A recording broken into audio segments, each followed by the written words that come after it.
वडे एकदमच मस्त कुरकुरीत झालेले आहे बघा. वडे अजिबातच तेलकट झालेले नाहीये. एक वडा फोडून पण दाखवते बघा तुम्हाला.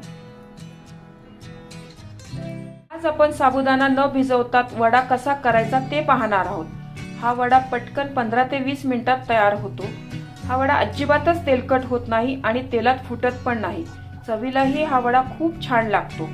जर कधी उपवासाला साबुदाणा वडा खाण्याची इच्छा झाली व साबुदाणा भिजवायला विसरला असाल तर या पद्धतीने साबुदाणा वडे नक्की बनवू शकता. चला तर आपण टेस्टी व कुरकुरीत साबुदाणा वडा कसा करायचा ते पाहणार आहोत. हे बघा, सर्व वडे तळून झालेले आहे. वडे एकदमच मस्त कुरकुरीत झालेले आहे बघा. वडे अजिबातच तेलकट झालेले नाहीये. एक वडा फोडून पण दाखवते बघा तुम्हाला. एकदम छान वडे झालेले आहेत. हा बघा, मस्त कुरकुरीत साबुदाणा वडा तयार झालेला आहे. वडा अजिबातच तेलकट झालेला नाही. पूर्ण रेसिपी पाहण्यासाठी माझ्या फोटोच्या खालील त्रिकोणावर क्लिक करा, जेणेकरून तुम्ही त्या रेसिपीवर जाल.